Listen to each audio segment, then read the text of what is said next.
تو اس کے بعد ہماری پہلی جشن آزادی کی تقریب سے ٹھیک 2 دن پہلے خدائی خدمتگاروں کو ببڑا کے مقام پر جس شدت سے اور جس بربریت سے جس ظلم سے شہید کر دیا گیا اس کی تاریخ میں مثال نہیں ملتی، اور یہاں تک بتایا جاتا ہے کہ ان سے اس اسلحے کی ان کرتوسوں کی بھی قیمت لے لی گئی جو ان پر برسائی گئی۔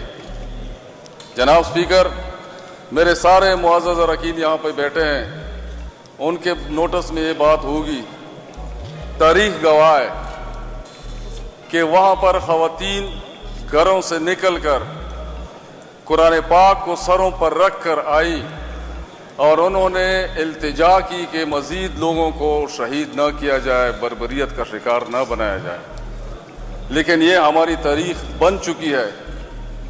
مورخین بڑے ظالم ہوتے ہیں، ایک ایک چیز کو وہ جو ہے نا تاریخ کا حصہ بنا دیتے ہیں۔ اس وقت تو یہ آواز دبائی گئی، یہ خبر دبائی گئی، لوگوں کو بتایا نہیں گیا، اور یہ خبر جس دن سے دبائی گئی ہے ابھی تک ہماری جو ہے نا 90% عوام کو پتہ نہیں ہے کہ ببڑا کے مقام پر سینکڑوں پشتونوں کو کیوں قتل کیا گیا۔ جناب اسپیکر، اگر اسی طرح ہم ان چیزوں پر خاموش رہے اور اپنی تاریخ کو اس طرح ہم ان کا آج کے دن بھی اس کا ذکر نہ کریں تو یہ کیسی جمہوریت ہے، اور یہ کیسی حریت پسند لوگ ہیں، اور یہ کیسے جمہوریت پسند لوگ ہیں کہ بیٹھے تو عوام کی ایوانوں میں ہیں لیکن ان لوگوں کی بات نہیں کرتے جو عوام کی خاطر، جمہوریت کی خاطر، حریت کی خاطر نکلے اور ان کو اس بے دردی سے شہید کر دیا گیا۔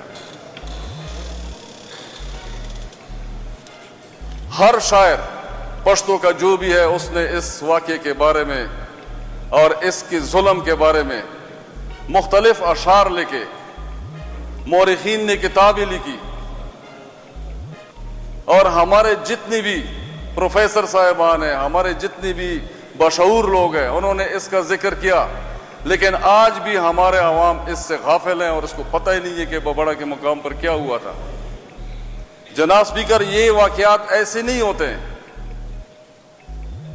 کیا آپ جو بھی واقعہ دیکھ لیں، آپ آج بھی حالات دیکھ لیں، میں یقین سے کہتا ہوں کہ آپ کے سامنے ایک مکمل تفریق نظر آئے گی، ایک ایسی تفریق کہ ہم کو ایک الگ کوڈے لائن میں کھڑا کیا ہوا ہے۔ آپ کو میں ایک چھوٹی سی مثال دیتا ہوں کہ ہمارے لیے دین، ہمارے لیے ہمارا عقیدہ، ہمارے لیے ہمارا مذہب ایک سزا بنائی جا رہی ہے۔ اب ہم اتنے بدقسمت ہیں، پنجاب والے اور باقی پاکستان والے اتنے خوش قسمت ہیں کہ ان کے سامنے دین کو بھی برائے اصلاح اور اصلاح سے اس کو لایا جا رہا ہے کہ وہ دین، جس طرح ابھی آپ دیکھ رہے ہیں میں اتنا بڑا مرکز ہے، وہ صرف اصلاحی طریقے سے لوگوں کے ذہن میں دین کے فضائل اور دین کی جو ہے نا تبلیغ کرتے ہیں، اور ہمارے ہاں بندوق کے ذریعے کرتے ہیں۔ میں نے خود بھی وقت لگایا، ایسی کوئی بات نہیں ہے، ہم خود بھی سارے اس دعوت تبلیغ کے ساتھ جڑے ہوئے ہیں، ہمارے جتنے بھی یہ لوگ بیٹھے ہوئے ہیں، پشتون سب سے زیادہ بیٹھے ہوئے ہیں، سارے تبلیغ میں ہوتے ہیں، لیکن میں آپ کو صرف اور صرف مثال دیتا ہوں کہ ہمارے لیے دین کو بندوق کے ذریعے رائج کیا جا رہا ہے، جبکہ باقی پاکستان میں اصلاح کے ذریعے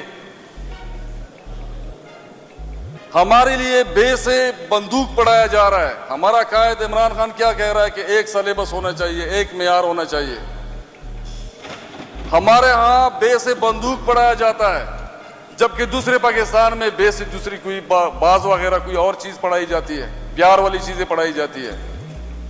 ہمارے لیے پورا پاکستان ہم پہ اعتماد کرتا ہے، سارے پشتونوں کو چوکیداری دی ہوئی ہے، آپ جتنے پاکستان میں پھرے چوکیدار ان کا پشتون ہوگا، اور ہمیں کہتے ہیں کہ تم لوگوں سے دہشت گردی ہمارے پاس آ رہی ہے، تم لوگوں سے منشیات ہماری طرف آ رہی ہے۔ بابا وہ تو آ رہی ہے، لیکن یہ بھی بتاؤ نا، ہماری طرف سے تو اور بہت ساری چیزیں آ رہی ہیں، منرلز ہماری طرف سے آ رہے ہیں، پانی ہماری طرف سے آ رہا ہے، بجلی ہماری طرف سے آ رہی ہے، گیس ہماری طرف سے آ رہی ہے، ان کا تو ذکر ہی نہیں کرتے۔ اور تو کیا، ایک گندم کی وجہ سے ہمیں ہمیشہ بدنام کیا جاتا ہے، گندم ادھر سے آ رہی ہے، بابا ہماری بہت ساری چیزیں آپ کی طرف آ رہی ہے، اس کا بھی حساب لگاؤ. 12% ہمارا پانی ہے مفت میں لے رہے ہیں، بجلی ہمیں نہیں مل رہی ہے. میرے علاقے میں گیس پیدا ہوتی ہے، گیس ہمیں نہیں ملتی ہے، ہمیں گیس کے ایوز پیسے نہیں ملتے ہیں. جناب اسپیکر میرے 94 کو، جناب اسپیکر یہ ہماری جمہوریت کے روایات کے بالکل منافی ہے کہ ہم جمہوریت پسندوں کو بھول جائیں. مقصد صرف یہ تھا کہ اس ایوان کے تمام معزز ارکان کو یہ صرف یاد دلانا تھا کہ 12 اگست 1948 کو سوال جواب کے علاوہ ایک بہت بڑا سانحہ ہوا تھا، اس کو بھی یاد کیا کریں، اس کو بھی بتایا کریں، اس کو ایکسپلین کیا کریں، تاکہ ہماری آنے والی نسلیں ان کو پتہ ہو کہ ہمارے ساتھ کیا کیا ہوتا رہا ہے. بہت شکریہ جناب اسپیکر وقت دینے کا. بہت شکریہ جی. اس بابڑا کے واقعے پہ آپ کوئی بات کرنا چاہتے ہیں؟ کس چیز پہ؟ کوشچن آج ڈیفر ہو گئے ہیں جی. آپ بیٹھ جائیں نا، میں بات کر لوں گا نا، وہ میرے سامنے بیٹھے ہوئے ہیں.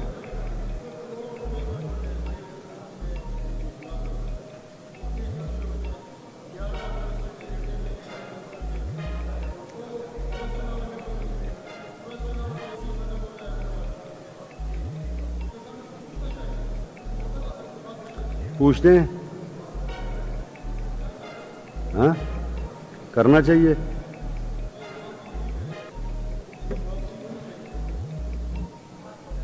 یہ سوال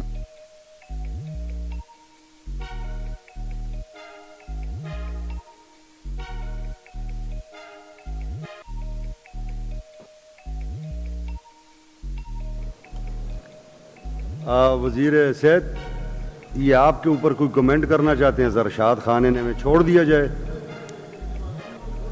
ہاں کر لے جی. اسپیکر آن کرو بھائی زرشاد خان کا.